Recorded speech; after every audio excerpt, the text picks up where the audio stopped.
if we have to decide between these two extremes, nothing can change or everything is in a constant state of change, which will we pick? Unlock possibilities by changing your mindset. You will expand what's possible for you, for the ones around you, for the world. You're moving into a land of both blind spots and learning, of things and ideas. You just crossed over into the mindset zone. Join your guide, Anna Melikian, founder of Solo Biz Academy, the director of education for Book Yourself Solid, and a PhD in psychology. The show you are about to listen is backed by popular demand from the Mindset Zone archive vault. To get all new episodes, make sure you subscribe via your favorite podcast app and visit mindset.zone. Yes, instead of .com, it's .zone. There you can find the episode archive, show notes, and other amazing resources, including how to 4 times your success so you can work smarter, not harder, and learn how to leverage your talents to make a bigger impact while enjoying the process. All at mindset.zone. Hi, Anna Melikian here. And if you listen regularly to this podcast, you may have noticed that I'm fascinated by change. And change has been the focus of my professional life from the beginning. When I started as a psychotherapist, I was helping people overcome problems in ways that change how they live their lives. Afterwards, as a life coach, I focused on supporting people to reach their goals and their potential. And this also implies change. And now, as a business coach, I assist service professionals to change their mindsets to become more impactful change makers. Yet, once in a while, I still have friends who ask me, do people really change? And this question is not really new. If you think back in time, like really back in time, back to ancient Greece, to the many philosophers there, they were also wondering about this. And they even went further. They questioned change in general. In fact, there was a group of philosophers who argued that nothing, absolutely nothing really changed. They said that what we perceive as change is merely an illusion of our senses. In fact, in the 5th century BC, a philosopher by the name of Parmenides argued that nothing can become anything other than it is. And it's a total contradiction of what we perceive. Is really a paradox. Yet the logic behind it is very solid and really mind-boggling.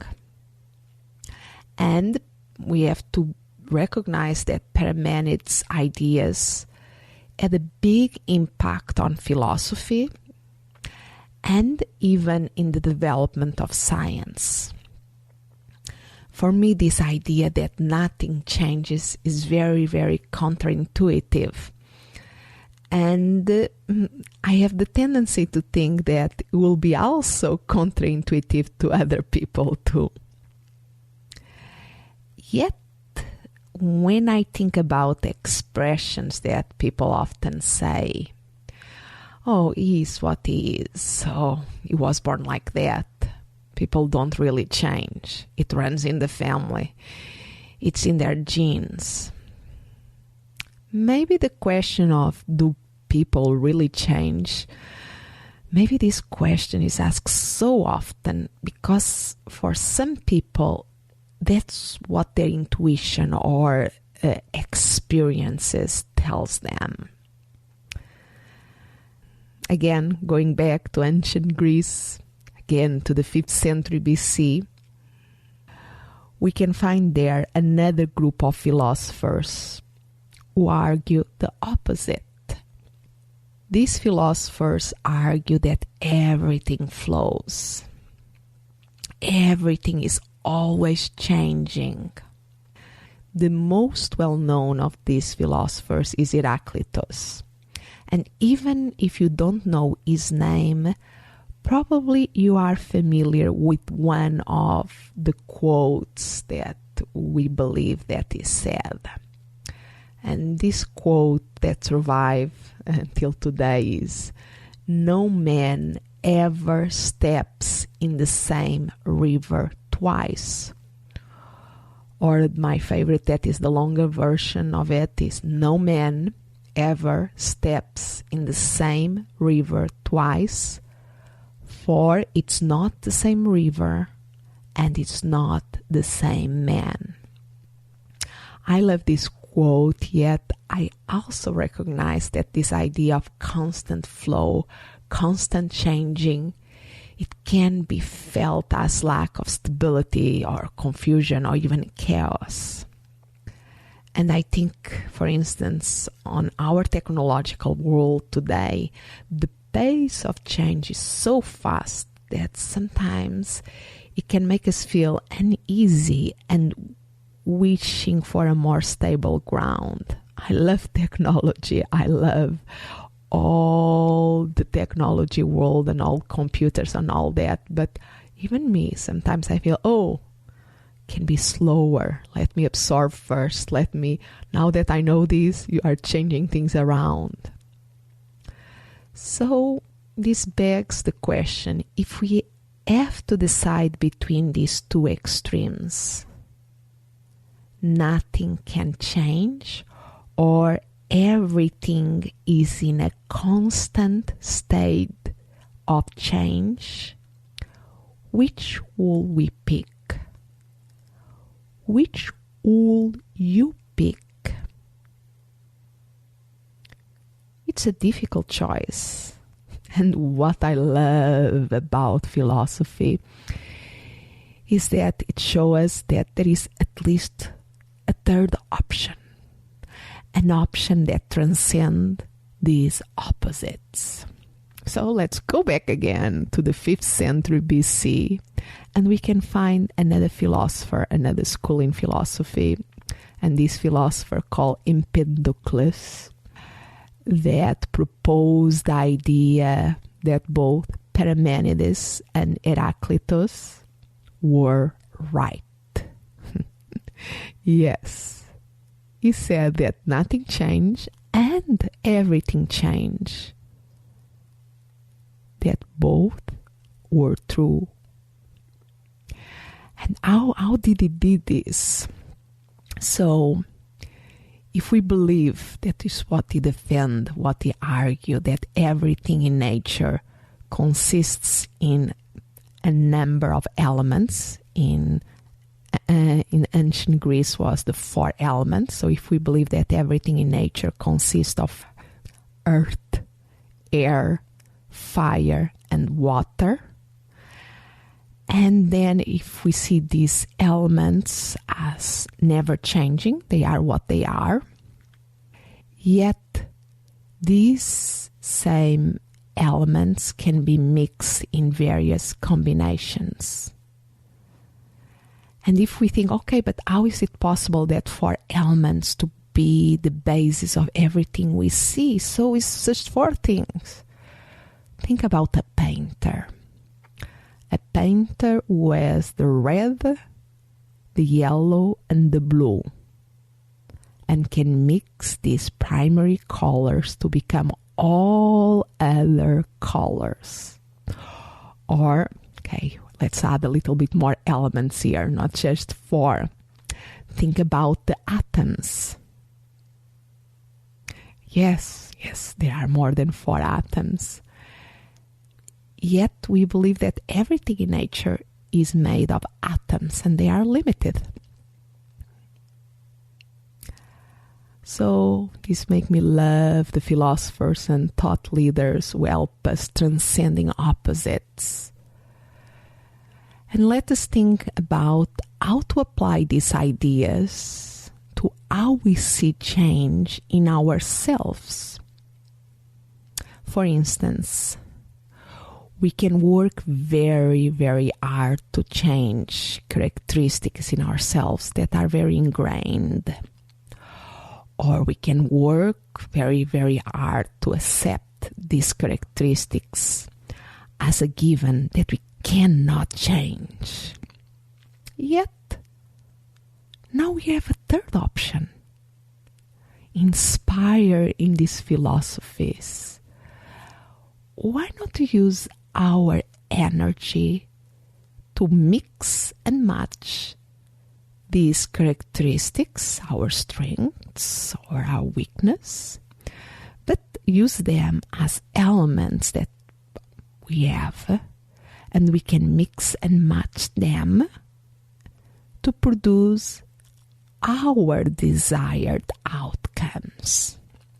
So, similar to the painter who has a limited palette, by mixing and matching, we really are only limited by our imagination. We can use our creativity to transcend our own limiting contradictions and transform our mindsets. Some food for thought here. Think about the possibilities. I will summarize this episode in the show notes, and I will put there some links to these philosophers if you want to go and know a little bit more about them and to help you think about how you can apply this in your life now and to your mindsets in particular. So just go to mindset.zone. So instead of .com is .zone, mindset.zone, and then is / and the number of the episode today is 26. So mindset.zone / 26 for the notes of today's episode. And as always, I love to hear your comments about the topic today. I love to learn about your experiences. And if you want a weekly mindset workout, make sure you are subscribed to this podcast via iTunes or Stitcher, whatever works for you. And if it's easier, you can also listen it directly from my website. Just go to mindset.zone / info, and you will be able to listen to the podcast there. And to give you an extra incentive to visit my website, go to mindset.zone / free stuff. Free stuff. You will find different resources there, and you always can write me to n@mindset.zone, telling me what you love to see there, as well as any comments about my podcast. Grateful that you cross over into the mindset zone. Expand what's possible for you, for the ones around you, for the world. Thank you for listening. And remember to visit mindset.zone. Yes, instead of .com is .zone. There you can find all the episodes and other amazing resources. As always, I'm so grateful that you have crossed over into the mindset zone. Expand what's possible for you, for the ones around you, for the world.